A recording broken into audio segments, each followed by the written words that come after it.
Hey everybody, I'm Zach. And I'm Jesse. Did Tesla just screw itself? We'll tell you what we're talking about coming up next on In Depth.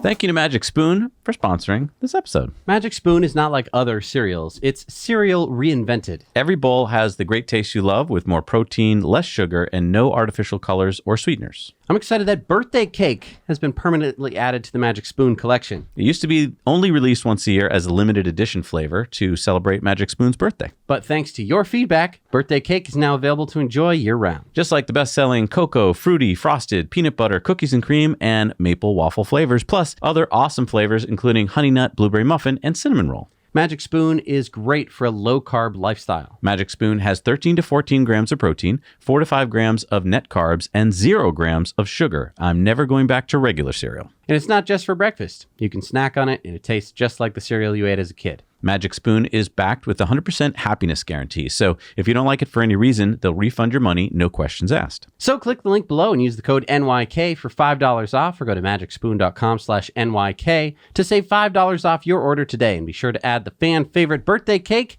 to your custom box. Also, for now you know Canadian and British fans, Magic Spoon ships to Canada and the UK. Okay, so Tesla just presented Investor Day last week. Super awesome event. We condensed 4 hours down to 30 minutes or so. You can check out last week's In Depth on that right over there. If you haven't seen it yet, you really should. So one of the pieces that Tesla's head of global charging infrastructure, Rebecca Tanucci, talked about was this: Tesla's Magic Dock. This is how Tesla is going to allow non-Tesla EVs in North America to use Tesla's superchargers. And for those of you not familiar with fast charging in North America, Teslas, of course, use what Tesla is now calling the North American Charging Standard, or NACS. This slender, elegant EV plug that can handle basically anything you can throw at it, from level 1 and level 2 charging all the way up to DC fast charging of 250 kilowatts. But non-Tesla EVs use this in North America, CCS. This giant heavy plug is the charging standard that every other manufacturer went with. So to solve the problem of how to plug a non-Tesla EV into a Tesla supercharger, Tesla, of course, came up with this really smart, ingenious solution, the Magic Dock. Right now, Tesla has only installed Magic Docks at about a dozen or so Tesla supercharger locations in the US, but that number will likely increase to 3,500 stalls in the US by 2024. Now, the way it'll work is this. A non-Tesla EV pulls into a supercharger that has a Magic Dock. And you'll know it has it because it'll be listed on Tesla's app for non-Tesla drivers. Right. So you'll take out your phone and open the Tesla app and tell the app which stall you're at. See, they each have these number letters like 3B. Then you go over to the plug, you hold the button, and you wait until you hear the Magic Dock click onto the charger handle.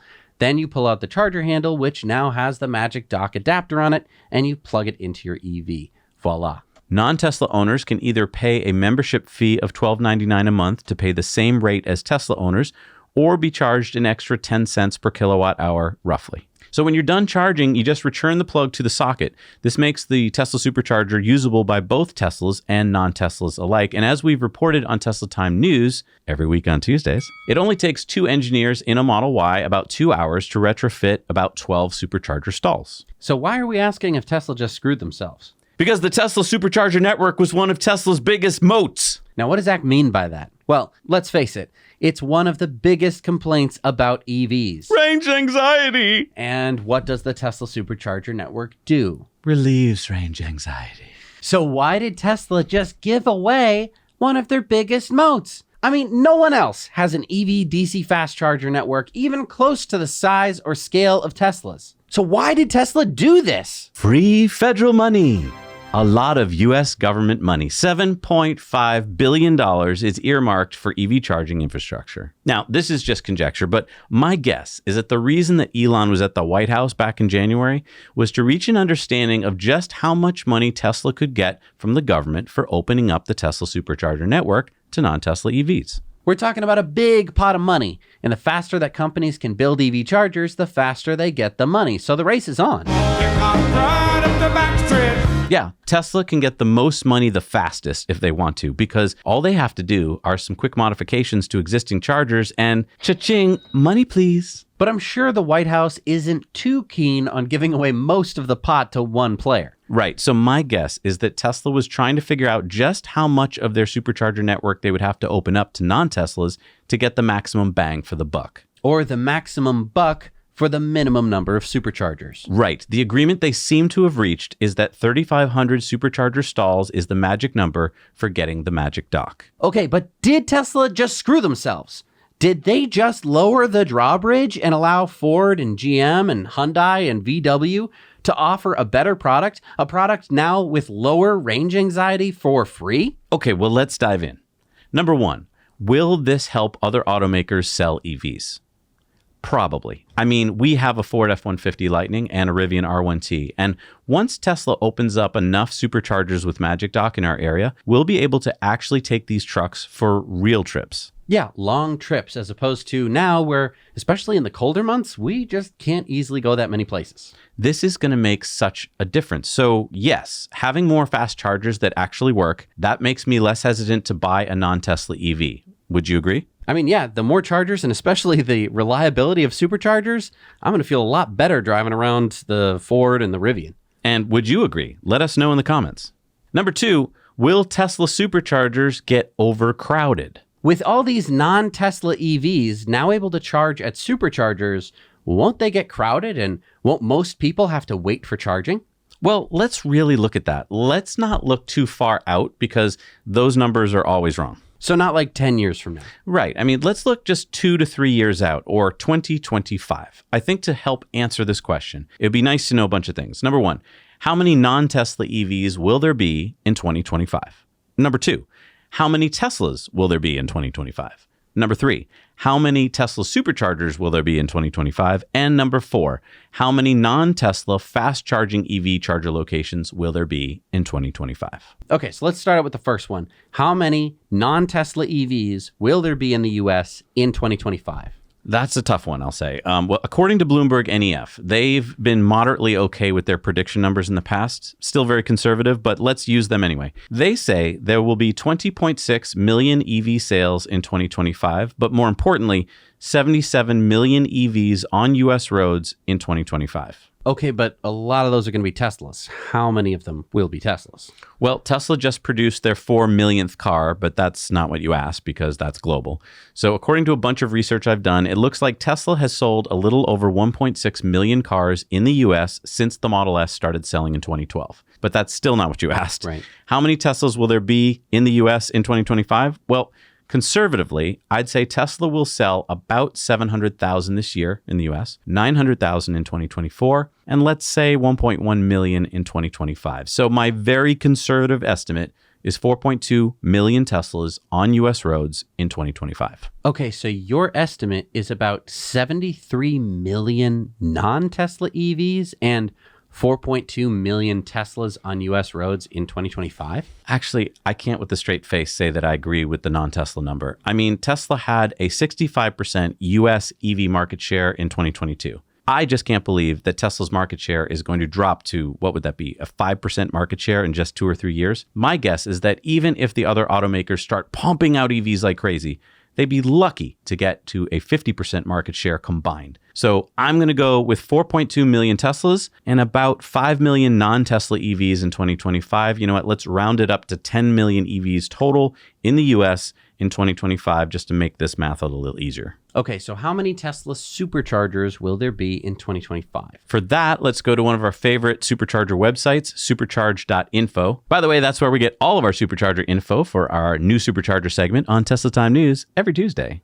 So take a look at this chart showing all the superchargers that have come online since 2012.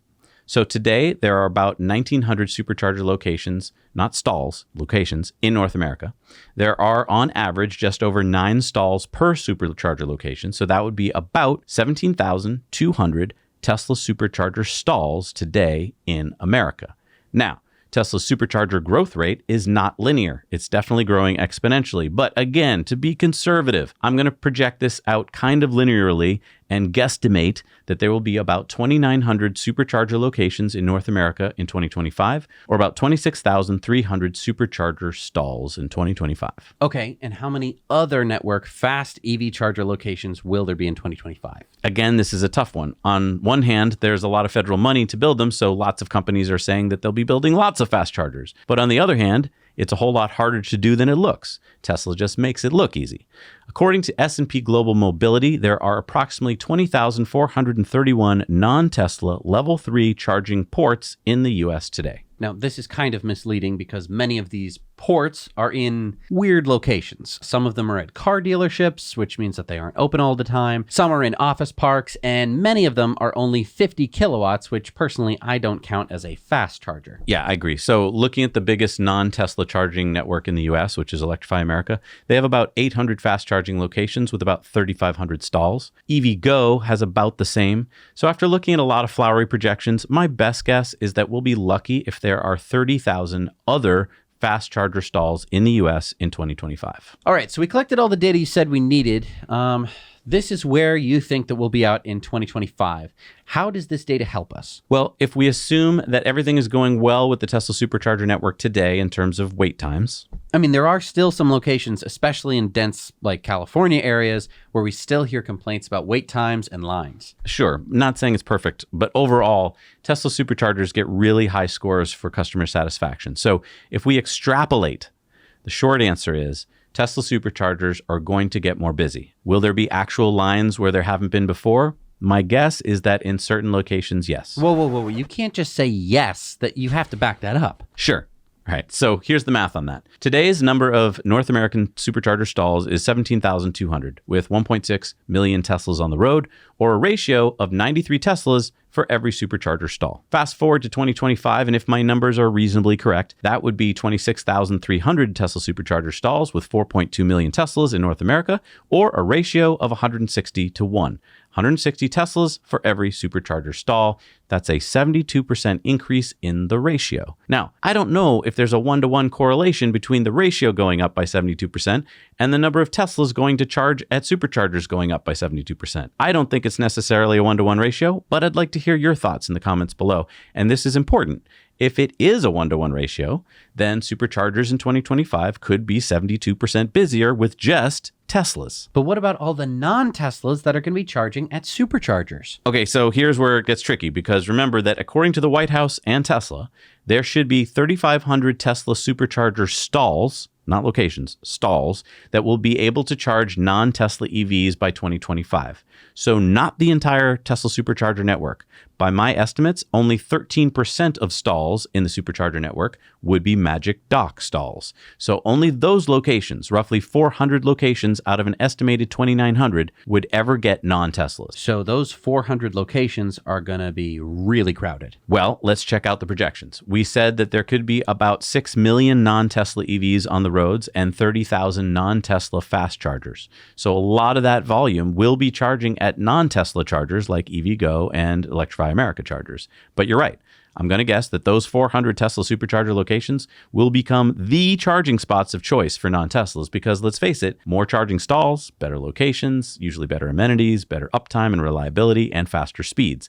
Now, I could throw a ratio on there of 1,714 non-Tesla EVs per Tesla Supercharger Magic Dock stall, but come on, that's not what's going to happen. Hang on, that would be an insane ratio. Right, but here's what I think is going to happen. Number one, I think Tesla is going to choose wisely which Supercharger locations they install Magic Docks at. These will likely be spots where there aren't many other fast charging options. And number two, Tesla will be able to adjust the price of electricity, which can increase or decrease demand. Right, because I mean, think about it. If you're driving along looking at upcoming chargers on your route and the Tesla Supercharger is getting crowded, Tesla can raise the price per kilowatt hour. And so you may choose to stop at another charger with a lower price, just like people do with gas stations. Exactly. And lastly, number three, Tesla is really good at building superchargers fast. So if a certain location is getting crowded, Tesla has tons of data, so I'll bet that Tesla will build new supercharger locations nearby to relieve the pressure. And Tesla can decide which of those new superchargers should get Magic Dock as well. So if the Magic Dock supercharger location is getting completely just full of non-Teslas, like just down the road, they could have another Tesla-only supercharger. Exactly. But didn't Tesla just screw themselves? I mean, they lowered the drawbridge. Yes and no. So yes, they are opening a small part of their high-speed charging network to non-Tesla brands, but it's not like they'll lower the drawbridge and their castle is going to get ransacked by the competition. Think of it this way. Tesla is lowering the drawbridge and allowing visitors from around the nation to come in and see how cool their castle is. Tesla will be able to collect some money, not only from every visitor, but also collect stacks of gold from the king. Is this increased openness in trade enriching neighboring lords, brands? Yes. But ultimately, I think this is likely to increase EV adoption, which in turn will increase demand for Tesla. What we heard from Rebecca Tanucci at Tesla Investor Day is what most of us EV drivers already know. Most EV charging is slower AC charging that is done at home or at work. Especially if Tesla can start implementing wireless charging, which will be super useful for people living in urban areas where home garages are not as common. Right. High-speed charging is generally needed for trips, not day-to-day driving. So if Tesla can help solve charging for difficult locations like cities with wireless charging, this could be huge for EV adoption. And let's not forget what's coming. What's going to happen when full self-driving is ready for prime time is Tesla will be rolling out their robo-taxi network. When this happens, it's game over for most other automakers because most other automakers don't make self-driving cars. So this whole question of moats and did Tesla screw itself is kind of moot. What's not moot is this little fact. Tesla is the only automaker with a real fast charging network. I mean, sure, Ford is trying to open one by squeezing their dealer networks to install fast chargers at their dealerships, but come on, it's not going to be a real customer-friendly fast charging network.